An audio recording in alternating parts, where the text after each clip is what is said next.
हम अपने पुराने लेक्चर में क्लास 12 से स्टार्ट किए थे। आज हम लोग आगे बढ़ते हैं। आगे बढ़ने से पहले मैं चाहूँगा कि एक बार पुरानी बात को एक बार हम जल्दी से रिवाइज कर लें। हमने जब स्टार्ट किया था पुराने लेक्चर में तो हम लोग समझे थे कि इलेक्ट्रोस्टैटिक्स क्या होता है। इलेक्ट्रोस्टैटिक्स चार्ज का स्टडी होता है, चार्ज और रेस्ट में होता है। फिर हम लोगों ने समझा था कि इलेक्ट्रोस्टैटिक्स के एप्लीकेशन क्या हैं। कई एप्लीकेशन मैंने आपको बताए थे, जिनमें से जो जीरोक्स कॉपिंग मशीन होता है उसमें एप्लीकेशन है, चिमनी में जो एसिड को क्लीन करने के लिए हम यूज़ करते हैं उसमें एप्लीकेशन है, और बहुत सारे एप्लीकेशन हैं। फिर हम लोग आगे बढ़े थे और हमने समझा था कि किस तरह से रबिंग से चार्ज जनरेट होता है। इस बारे में सबसे पहले स्टडी किया था थेल्स ने, आपको याद होगा। उसके बाद से आते हैं इंग्लैंड के एक प्रोफेसर डॉक्टर गिलबर्ट, जो कि क्वीन एलिजाबेथ फर्स्ट के पर्सनल डॉक्टर भी थे। उन्होंने भी सिस्टमेटिक स्टडी किया। फिर जब हम लोग आगे बढ़े थे तो मैंने आपको बताया था चार्ज के बारे में। मैंने बताया था कि चार्ज किसी भी मैटर का एक इंट्रिंसिक प्रॉपर्टी होता है, ऐसी प्रॉपर्टी जिसकी वजह से वो small objects like heather, like dust materials, dust particles etc. को वो अट्रैक्ट करता है। इसी क्रम में अब हम आगे बढ़ेंगे और समझेंगे कि वो कौन से एक्सपेरिमेंट हैं जिन्होंने चार्ज के स्टडी को आगे बढ़ाया। उनमें से कुछ एक्सपेरिमेंट्स मैं आपको बताता हूँ, आप समझेंगे। इन एक्सपेरिमेंट्स को समझने के लिए हम एक जनरल केस की बात करते हैं, जिसमें हम लोग ग्लास रॉड लेते हैं। इसी में हम लोग सिल्क भी लेते हैं, और हम लोग लेते हैं एक और पार्ट जिसका नाम है प्लास्टिक रॉड। आगे आप देखेंगे कि आप ये चेक कर सकते हैं। देखा गया कि जब हम लोग ग्लास रॉड को सिल्क पे रब करते हैं तो सीधी सी बात है, ग्लास रॉड में एक टेंडेंसी जनरेट हो जाती है स्मॉल पार्टिकल्स को अपने ओर अट्रैक्ट करने की। इसका मतलब कि जब ये टेंडेंसी ग्लास रॉड में जनरेट हो जाए कि ये स्मॉल पार्टिकल्स को अट्रैक्ट करने लगे, तो हम बोलेंगे कि ग्लास रॉड चार्ज हो गया। बिल्कुल सही बात है। यही कंडीशन होता है प्लास्टिक रॉड के साथ भी। जब हम इसको रब करते हैं सिल्क पे तो इसके अंदर भी वो टेंडेंसी जनरेट हो जाती है कि ये स्मॉल पार्टिकल्स को अट्रैक्ट करे, तो हम कहते हैं कि प्लास्टिक रॉड चार्ज हो गया। जब ये दोनों चार्ज हो जाते हैं तो हम सेपरेट स्टडी करते हैं। सबसे पहले हम लोग क्या करते हैं कि जो ग्लास रॉड है, जैसे ये चार्ज हो जाता है इसको हम हैंग कर देते हैं, फ्रीली हैंग कर देते हैं। ये ग्लास रॉड है आपका, ठीक है। अब हम क्या करते हैं कि एक दूसरा ग्लास रॉड लाते हैं, उसको फिर से सिल्क पे रब करते हैं, और जैसे ही हम इसके समीप लाते हैं, पहले वाले ग्लास रॉड के आसपास लाते हैं, तो हम देखते हैं कि जो फर्स्ट ग्लास रॉड है वो दूर जाने लगता है। इसका मतलब कि जो हमारा पहला वाला ग्लास रॉड है, अब जो दूसरा वाला ग्लास रॉड हम जब इसके क्लोजर लाए तो इन दोनों में रिपल्सन क्रिएट हो गया। ये था हमारा केस फर्स्ट। केस फर्स्ट में हमने देखा था कि ग्लास रॉड के पास आया, क्योंकि दोनों को हमने सिल्क पे रब किया था। तो जब दोनों एक दूसरे के पास आए तो हमने देखा कि इन दोनों में रिपल्सन क्रिएट हो गया। दूसरा कंडीशन, जब हमने दो प्लास्टिक रॉड लिए और दोनों को हमने सिल्क पे रब किया, एक को फ्रीली हैंग किया, दूसरे को भी फ्रीली जब हम हैंग करने के लिए लाए तो देखा कि इन दोनों के बीच भी रिपल्सन शुरू हो गया। ये हमने नोट किया। तीसरे केस में हम लोगों ने क्या किया कि हमने एक ग्लास रॉड को हैंग किया, ये आपका ग्लास रॉड। अब हमने इसके क्लोजर प्लास्टिक रॉड लाते हैं, तो हम देखेंगे कि ये दोनों एक दूसरे को अट्रैक्ट करने लगे, एक दूसरे के पास आना चाहते हैं। तो हमने ये बात समझा, इस पे जस्ट थिंकिंग किया गया, इस पे स्टडी किया गया, तो ये बात सामने आती है कि जो ग्लास रॉड थे जिसको हमने सिल्क पे रब किया था, सिल्क पे रब करने की वजह से ग्लास रॉड में सेम टाइप के चार्ज आ गए थे। सीधे सीधे कहा जाए कि जो ग्लास रॉड हैं दोनों के दोनों, वो चार्ज तो हुए थे लेकिन सेम नेचर के चार्ज से चार्ज हुए थे। दूसरा जो कंडीशन आया प्लास्टिक रॉड के लिए, वहां भी हमने देखा प्लास्टिक रॉड को हमने सिल्क पे रख किया तो एक दूसरे को रिपेल कर रहे थे। यहाँ भी वही कंडीशन है, यहाँ भी प्लास्टिक रॉड जो दोनों के दोनों थे उन पे सेम नेचर का चार्ज आया, इसी वजह से वो एक दूसरे को रिपेल कर रहे थे। अगला जो कंडीशन आया हमने नोटिस किया थर्ड केस में, जिसमें हमने देखा था कि ग्लास रॉड को जब हम प्लास्टिक रॉड के पास ला रहे थे तो ये एक दूसरे को अट्रैक्ट कर रहे थे। ये जब स्टडी जारी था तो इस स्टडी ने एक कंफ्यूजन क्रिएट कर दिया। क्या था कंफ्यूजन? कंफ्यूजन ये था कि हम चार्ज को कैटेगराइज कैसे करें। जब चार्ज को कैटेगराइज करने की बात आती है तो ये जो स्टडी था वो कंफ्यूजन क्रिएट कर दिया। अगर कोई एक रिजल्ट आया होता तो कैटेगराइज करना आसान होता। उस समय 17th सेंचुरी के आसपास ये बात चल रही है, 17, 20, 30, 40 के रेंज में हम हैं। उस समय एक बड़े ही फेमस साइंटिस्ट थे जिनका नाम था जेम्स फ्रैंकलिन। 1709 में इनका बर्थ हुआ। ये बात है 1750 की, 1750 के आसपास की बात है। वो चार्ज के कैटेगराइजेशन को लेकर स्टडी कर रहे थे। तो उन्होंने क्या किया कि सबसे पहले ग्लास रॉड को सिल्क पे किया रब, ग्लास रॉड चार्ज हो गया। बाद में प्लास्टिक रॉड को भी उन्होंने रब किया तो प्लास्टिक रॉड भी चार्ज हो गया। अब क्या किया कि जब ये दोनों चार्ज हो गए तो इन दोनों को साथ में मर्ज कर दिया। साथ में जब मर्ज किया तो अब उन्होंने नोटिस किया कि जब वो सेपरेट थे, सेपरेटली जब वो चार्ज थे तो वो स्मॉल पार्टिकल्स को अट्रैक्ट कर रहे थे। लेकिन जब दोनों को कंबाइन किया, इसको कंबाइन किया ग्लास रॉड को प्लास्टिक रॉड के साथ कंबाइन करके बांध दिया, टाइट कर दिया इसको। जैसे ये टाइट किए, अब उनको जब ओपन किया तो देखा कि उनके अंदर से वो जो प्रॉपर्टी थी स्मॉल पार्टिकल्स को अट्रैक्ट करने की, वो प्रॉपर्टी अब नहीं रही। तो फ्रैंकलिन ने सोचना शुरू किया कि भाई ऐसा कैसे हो सकता है, how it may be. Starting में तो दोनों चार्ज थे लेकिन जब दोनों को कंबाइन किया तो उनका चार्ज कहाँ चला गया। ये एक वंडरफुल रिजल्ट था, बहुत ही आश्चर्यजनक ये रिजल्ट था। फ्रैंकलिन ने सोचना शुरू किया कि ऐसा कब होता है। आप मुझे बताइए कि क्या हम आज तक ऐसा सुने हैं कि दो मटेरियल मिले और मिलने के बाद से जो रिजल्ट मिले वो डिसअपियरेंस का हो, कोई रिजल्ट ही ना बने? ऐसा तो नहीं होता है। केमिस्ट्री में भी दो रिएजेंट मिलते हैं तो प्रोडक्ट बनता ही है। हमेशा दो मटेरियल जब मिलते हैं तो कुछ ना कुछ तो बनता है। अब उन्होंने सोचना शुरू किया कि ऐसा कहाँ होता है, किस साइंस के किस ब्रांच में ऐसा होता है कि जब दो मटेरियल मिले तो उनके अंदर से एक प्रॉपर्टी खत्म हो जाए। सोचते सोचते वो गए, सोचे कि हाँ एक ऐसा ब्रांच है। वो ब्रांच था मैथमेटिक्स का। हमें पता है कि मैथमेटिक्स के ब्रांच में सेम अमाउंट वाले जब दो क्वांटिटी प्लस माइनस वाले जब मिलते हैं तो अमाउंट जीरो होता है, आपको भी पता है। तब फ्रैंकलिन ने ये सोचना शुरू किया कि हो न हो एक का नेचर पॉजिटिव है तो दूसरे का नेचर निगेटिव है, और जब रब किया जाता है तो इनके जो चार्ज डेवलप होता है वो इक्वल अमाउंट में होता है। यही रीजन रहा होगा कि जिसके वजह से वो न्यूट्रलाइज हो गए और उनके अंदर से जो अट्रैक्ट करने की टेंडेंसी थी वो दूर हो गई। तब जाके फ्रैंकलिन ने 1750 में, नोट करने वाला ये पॉइंट है, 1750 में फ्रैंकलिन ने चार्ज को कैटेगराइज किया कैसे, पॉजिटिव निगेटिव। उन्होंने ये कहा कि जब हम ग्लास रॉड को सिल्क पे रब करते हैं तो glass rod positive charge gain करता है, सिल्क निगेटिव चार्ज गेन करता है।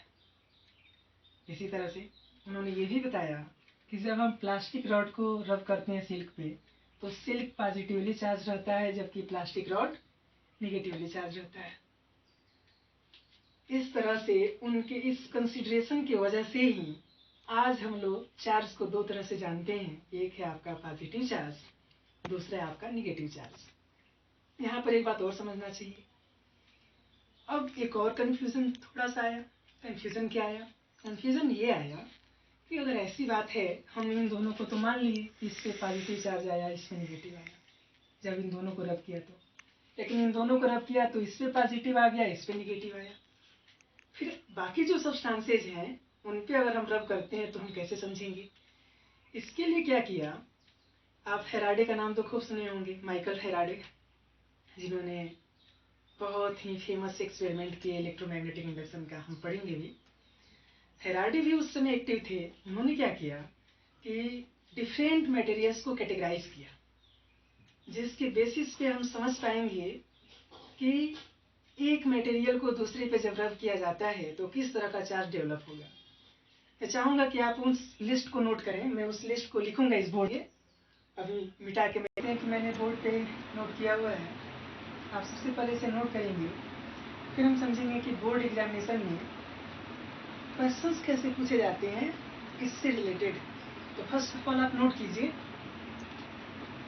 अब देखिए, आपके एग्जाम में कभी कभी वेरी शॉर्ट टाइप क्वेश्चंस में या फिर मल्टीपल चॉइस में 1 मार्क वाले क्वेश्चंस पूछे जाते हैं।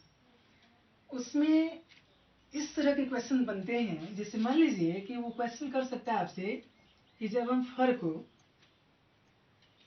रेजिन के साथ रब करेंगे तो इनमें से कौन पॉजिटिव चार्ज गेन करेगा। क्या आप मेरी बात समझ पा रहे हैं? अभी हमने देखा कि ये जो मटेरियल्स की लिस्ट दी गई है, इसमें से जो पहले आएगा वो पॉजिटिव चार्ज गेन करेगा। तो आप मुझे बताइए पहले कौन आएगा? डेफिनेटली फर आएगा। तो क्या हम ये बात नहीं कर सकते कि जब हम फर को रब करेंगे रेजिन पे, मतलब प्लास्टिक पे, तो पॉजिटिव चार्ज कौन गेन करेगा? बताइए मुझे। फर गेन करेगा, डेफिनेटली। इसी तरह से अगर ये क्वेश्चन कर दिया जाए आपसे कि जब हम ग्लास को रब करते हैं सिल्क के साथ, तो बोलिए मुझे बताइए कौन पॉजिटिव चार्ज गेन करेगा? चार्ज कौन गेन करेगा? ग्लास गेन करेगा। तो ये जो लिस्ट है जो अभी हमारे सामने है, इस लिस्ट का नाम पड़ा इलेक्ट्रोस्टैटिक सीरीज। किसने बनाया था इसको? फेराडे ने बनाया था। ध्यान रखेंगे, किसने बनाया? फेराडे ने। वही फेराडे जिनका इलेक्ट्रोमैग्नेटिक इंडक्शन की बात मैं थोड़ी देर पहले कर रहा था। अगर आपसे क्वेश्चन पूछा जाए कि अगर ह्यूमन बॉडी पे अंबर को हम रब करेंगे, कौन सा इसमें से पॉजिटिवली चार्ज होगा, तो आप बताइए कौन सा होगा? डेफिनेटली ह्यूमन बॉडी होगा। क्यों होगा ह्यूमन बॉडी? क्योंकि ह्यूमन बॉडी इस लिस्ट में, किस लिस्ट में? इलेक्ट्रोस्टैटिक्स सीरीज में, है ना, वो पहले आता है।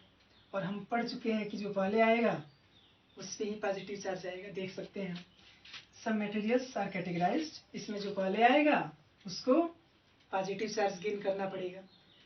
क्या ये बात आप समझ पा रहे हैं? अगर आप समझ पा रहे हैं तो अच्छी बात है, समझना ही पड़ेगा। इतनी छोटी छोटी बातें हमें समझनी पड़ेंगी। अभी तो ये स्टार्ट है, आगे इतना इंटरेस्टिंग है अपना फिजिक्स कि आपको मजा आ जाए बस। क्या मैं ये मानूं कि आप समझ पा रहे हैं, मुझे आगे बढ़ना चाहिए? चलिए अब हम आगे बढ़ते हैं। पहले मैं इसको इरेज करता हूँ, फिर हम आगे बढ़ते हैं। ये आगे बढ़ने से पहले मैं आपको एक छोटा सा फिर बात करना चाहूँगा कि आपकी स्टडी तभी क्वालिटेटिव बन सकती है जब आप नोट्स बनाएंगे। This is the first requirement. और दूसरा जो रिक्वायरमेंट है वो ये है कि आप कमेंट भी करेंगे मुझे और मुझे बताएंगे कि आप कितना समझे। इसके साथ साथ आप मुझे ये भी बताएंगे कि आपको कौन से पार्ट्स में किस टॉपिक पे आपको परेशानी हो रही है। आप मुझसे क्वेश्चंस भी पूछ सकते हैं कमेंट की हेल्प से। तो अब हम आगे बढ़ेंगे। आगे जब हम बढ़ते हैं तो कुछ फिनोमेनन आते हैं चार्ज से रिलेटेड। जैसे कि एक फिनोमेनन आता है कि मान लीजिए कि हमने ग्लास रॉड लिया या कोई मटेरियल लिया, हमें चलिए, हमने ग्लास रॉड ही लिया, ग्लास रॉड भी ले सकते हैं, कोई भी मटेरियल आप ले सकते हैं। उसको आप किसी दूसरे मटेरियल पर रब कीजिए और क्या कर दीजिए, उसे चार्ज कर दीजिए। बहुत ज़्यादा जब हम रब करेंगे, बहुत ज़्यादा जब हम रब करेंगे तो क्या हो जाएगा, वो चार्ज हो जाएगा। एक दूसरे मटेरियल को भी लेते हैं, उसको भी चार्ज कर देते हैं ऐसे रबिंग के द्वारा। ध्यान रहे, यहाँ पे हम एक नए फेनोमेनन को ऑब्जर्व करेंगे। हमने जो रॉड लिया है, रॉड का जो एक पार्ट है वो शार्प है। ध्यान रखेंगे, हमने कैसा रॉड लिया, इस तरह का रॉड लिया जिसका एक पार्ट शार्प है। दूसरा हमने मान लीजिए कि अंबर लिया या एबोनाइट लिया, कुछ भी आप ले सकते हैं, चलिए अंबर लिया। अंबर भी एक तरह का मटेरियल है, उसको भी हमने चार्ज किया, उसका भी एक शार्प एज है। अब हमने क्या किया कि जैसे ही शार्प एजेस को हम एक दूसरे के पास लाते हैं, है ना, ध्यान दीजिएगा, हमें ये बात पता है, अच्छे से पता है कि जब हम एक दूसरे को टच करा देंगे तो दोनों न्यूट्रल हो जाएंगे, है ना। लेकिन हम बिल्कुल पास लाएं, टच न कराएं, तो आप नोट करेंगे कि स्पार्किंग जनरेट होगा। क्या जनरेट होगा, स्पार्किंग जनरेट होगा। स्पार्किंग जनरेट होगा और इस फेनोमेनन का नाम पड़ेगा, इस फेनोमेनन का नाम पड़ेगा इलेक्ट्रोस्टैटिक डिस्चार्जिंग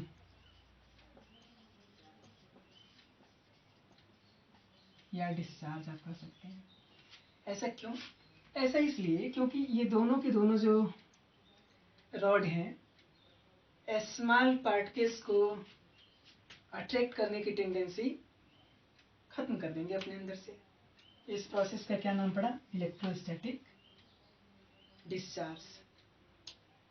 क्या आप मेरी बात समझ पा रहे हैं, आप समझ पा रहे हैं कि नहीं। दूसरा एक इम्पॉर्टेंट बात यहाँ पे हमें समझना चाहिए कि हम अपने डेली लाइफ में चार्ज को कहाँ कहाँ देखते हैं। आप डेली लाइफ में चार्ज को कई रूपों में देखते हैं। एक तो आप जो इलेक्ट्रिक बोर्ड होता है, प्लग में आप देख सकते हैं, स्पार्किंग आप देखे होंगे, ज़रूर देखे होंगे, कुछ नहीं है, वो चार्ज ही है।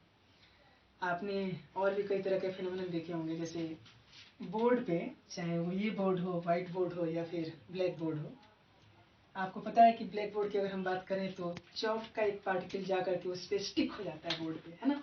जैसे मैं मार्कर से लिख रहा हूँ, मार्कर वाला जो इंक है, इंक का एक पार्टिकल आके स्टिक हो जा रहा है, और स्टिक हो जाने से, ठीक है ना, ये स्टिक हो जाता है। स्टिक ये ऐसे नहीं हो सकता जब तक रबिंग नहीं की जाएगी इस पे, जब तक ये मार्कर चलेगा नहीं, रब होगा नहीं, तब तक ये स्टिक नहीं होगा। इसका मतलब है कि जिस वजह से इंक इस पे स्टिक हो रहा है वो कुछ नहीं, वो भी चार्ज ही है। ब्लैक बोर्ड पे चॉक स्टिक होता है, वो भी चार्ज वाले प्रॉपर्टी की वजह से ही स्टिक होता है। आप याद कीजिए, हम लोग पढ़े थे वहाँ पे मॉलिक्यूलर फोर्स के बारे में। वहाँ पे मैंने आपको बताया था cohesive adhesive force. Cohesive adhesive force generate होता है एक इंट्रिंसिक प्रॉपर्टी के कारण, और वो प्रॉपर्टी कौन सी है, चार्ज वाली है। आपने चार्ज एक जगह और देखा होगा, स्काई में देखा होगा, स्पार्किंग जो आप देखते हैं, है ना, स्पार्किंग होता है रेनी सीजन में, तो खूब आप देखते होंगे। हाल फिलहाल में भी आपने नोटिस किया होगा कि पिछले कुछ दिनों में जो वर्षा हुआ था तो स्पार्किंग के केसेज आए थे। तो वहाँ पे जो स्काई होता है, जो बादल होते हैं आपस में, जब एक लेयर बादल का घिसता है दूसरे लेयर पे, तो वहाँ से फ्रिक्शनल इलेक्ट्रिसिटी जनरेट होती है, और वही चार्ज है। उसी चार्ज वो जो जब आस पास आते हैं, अभी हम देखा था ना जैसे स्पार्किंग का कंडीशन, तो यहाँ पे जब फ्रिक्शनल चार्ज जनरेट हो जाते हैं और वो एक दूसरे के पास आते हैं तो स्पार्किंग आप देखते हैं। तो डेली लाइफ में तो आप खूब देखते हैं चार्ज को। अब हम थोड़ा सा आगे बढ़ते हैं। क्या आप इलेक्ट्रोस्टैटिक डिस्चार्ज समझ गए। इलेक्ट्रोस्टैटिक डिस्चार्ज का ही एक एग्जाम्पल है स्काई में स्पार्किंग। अब हम थोड़ा सा आगे बढ़ते हैं और एक और फेनोमेनन को समझते हैं जिसका नाम है इलेक्ट्रोस्टैटिक शॉकिंग भी, जिसको आप कहते हैं, डायरेक्ट शॉक बोलते हैं कि इलेक्ट्रिक शॉक लग गया, है ना। उसको भी समझते हैं कि वो कैसे होता है। देखिए, जब हम इलेक्ट्रिक शॉक की बात करते हैं तो मान लीजिए हमारे पास कोई मटेरियल है, शार्प एज वाला कोई मटेरियल है, बहुत ज़्यादा हमने इसको रब किया, इतना रब किया कि इस पर बहुत ज़्यादा लार्ज चार्ज इस पर जनरेट हो गया, बहुत ज़्यादा चार्ज। जब चार्ज इतना ज़्यादा जनरेट हो जाए कि टच करते ही हमें जोर का झटका लगे, तो इसको बोलते हैं इलेक्ट्रिक शॉक।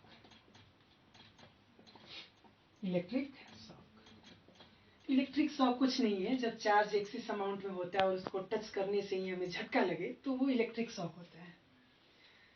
अब एक बात और हमें समझना चाहिए यहाँ पे कि चार्ज को हम डिटेक्ट कैसे करें, चार्ज को डिटेक्ट करना कैसे पॉसिबल बना, ये भी हम समझेंगे।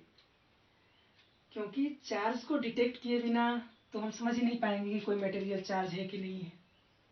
एक टेंडेंसी है कि उसके अंदर अट्रैक्टिव पावर आएगा तो वो हम समझ जाएंगे कि वो चार्ज हो गया, जब वो स्मॉल पीसेस को अट्रैक्ट करने लगे।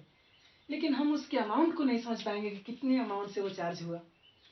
इस बात को समझने के लिए एक डिवाइस बनाया गया, उस डिवाइस के बारे में हम समझेंगे। वो जो डिवाइस है कैसे बना, हम समझने का प्रयास करते हैं। पहले देखेंगे कि वो कौन सा डिवाइस है जो चार्ज को डिटेक्ट भी करता है, पोलैरिटी भी बताता है और मेजर भी करता है। ऐसे डिवाइस का नाम है इलेक्ट्रोस्कोप। क्या होता है इलेक्ट्रोस्कोप, हम समझेंगे। देखिए, इलेक्ट्रोस्कोप जो होता है वो क्या क्या कंसिस्ट करता है आप समझेंगे। सबसे पहले तो इलेक्ट्रोस्कोप एक मेटालिक डिस्क कंटेन करता है, इसका नाम है मेटालिक डिस्क।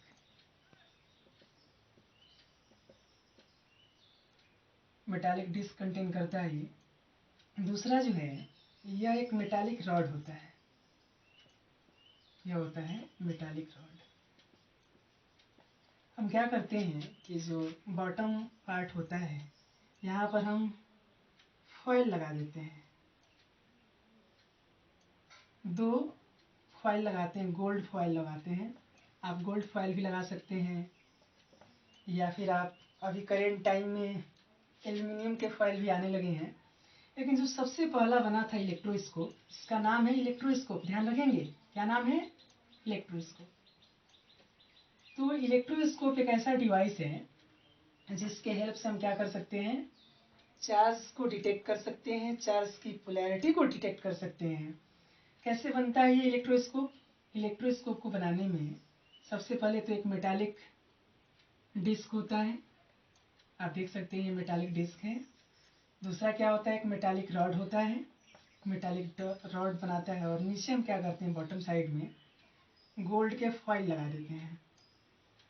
ये जो गोल्ड की फॉइल होती है बहुत ही थिन होती है। कैसी होती है, आपने ज़रूर सुना होगा, देखा भी होगा, जो मिठाई के डब्बों पे, मिठाइयों पे जो वर्क लगाया जाता है, ये उसी तरह की थिन फॉइल होती है।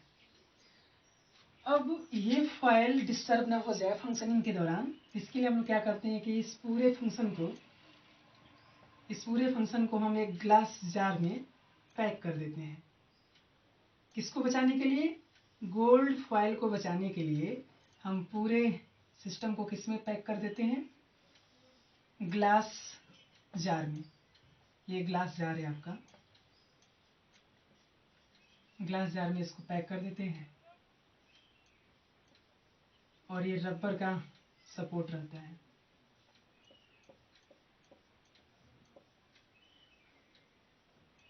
और इस तरह से ये आपका इलेक्ट्रोस्कोप तैयार होता है। इसका क्या नाम है, गोल्ड फॉइल है। समझेंगे कि कैसे ये फंक्शनिंग करता है, ये ज़्यादा इंपॉर्टेंट है समझने। एक बार फिर से मैं बताऊं, electroscope is a device used to detect charge as well as polarity on charge. It consists of a metallic disc, a metallic rod, and a glass jar which protect two gold foil, which is joined on the bottom part of the rod. कैसे functioning करता है। मान लीजिए कि हमारे पास glass है, glass rod को हमने क्या किया, चार्ज किया। कैसे चार्ज किया, रबिंग के द्वारा। हमने रब किया ग्लास रॉड को सिल्क पे, हमने क्या किया, चार्ज किया इसे। अब हम क्या करेंगे कि ग्लास रॉड को जैसे ही इसके कांटेक्ट में लाएंगे, तो आपको एक बात पता नहीं है, मैं आपको एक बार बताऊंगा जरूर, कि जब भी एक ऑब्जेक्ट को जो कि चार्ज है किसी अनचार्ज ऑब्जेक्ट के कांटेक्ट में लाते हैं, ध्यान से सुनिएगा मेरी बात, आगे हम पढ़ेंगे, थोड़ी देर बाद हम पढ़ेंगे भी, कि जब एक चार्ज ऑब्जेक्ट को अनचार्ज ऑब्जेक्ट के कांटेक्ट में लाते हैं, तो जो हमारा अनचार्ज ऑब्जेक्ट होता है वो भी चार्ज हो जाता है, क्योंकि चार्ज ऑब्जेक्ट से कुछ चार्ज फ्लो होकर के अनचार्ज ऑब्जेक्ट पे चले जाते हैं। इस तरह से दोनों के दोनों चार्ज हो जाते हैं। पहला तो चार्ज था ही, पहले से चार्ज के कुछ अमाउंट दूसरे पे ट्रांसफर हो गया, क्योंकि ये दोनों एक दूसरे के कांटेक्ट में आ गए। ऐसा ही प्रोसीजर होता है यहाँ पर भी।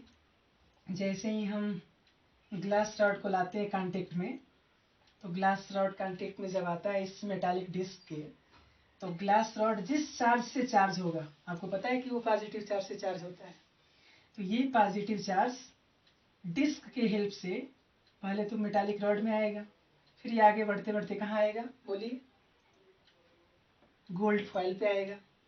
गोल्ड फॉइल पे आएगा तो ये जो दोनों गोल्ड फॉइल हैं, यहाँ पर भी पॉजिटिव चार्ज, यहाँ पर भी पॉजिटिव चार्ज, यहाँ पर भी पॉजिटिव चार्ज, गोल्ड फॉइल पे पॉजिटिव चार्ज आ जाएगा। और जैसे ही पॉजिटिव चार्ज आएगा, ये हमारा जो गोल्ड फॉइल है कैसे हो जाएगा, इस तरह से हो जाएगा, ये फैल जाएगा, स्प्रेड हो जाएगा। क्या आप मेरी बात समझ पा रहे हैं? क्या आप मेरी बात समझ पा रहे हैं? हमने देखा कि सबसे पहले हम ग्लास रॉड को लेकर के आए, मेटालिक डिस्क के कांटेक्ट में जैसे आया, वैसे ही हमने नोटिस किया कि अनचार्ज्ड बॉडी है मेटालिक डिस्क, तो इसके कांटेक्ट में आते ही चार्ज का फ्लो हुआ मेटालिक डिस्क पे, और मेटालिक डिस्क से ये मेटालिक रॉड पे, फाइनली कहाँ पर आ गया, फाइनली वो आया आपके गोल्ड फॉइल पे। और हमने देखा कि गोल्ड फॉइल पे आते ही चार्ज स्प्रेड हुआ, और इसके वजह से सेम टाइप के चार्ज आ गए, रिपल्सन भी क्रिएट हुआ। समझ पा रहे हैं बात? अब हम इस पूरे इलेक्ट्रोस्कोप के डिस्क्रिप्शन के बारे में नोट करेंगे। आप पहले फिगर नोट कीजिए, उसके बाद से मैं आपको लिख देता हूँ बोर्ड पे, आप उसको भी नोट करेंगे। पहले आप फिगर नोट कीजिए। आप देख सकते हैं कि बोर्ड पे इलेक्ट्रोस्कोप के बारे में मैंने नोट डाउन किए हैं, आप इसको नोट कर सकते हैं। एक बात अभी हम लोग समझेंगे, और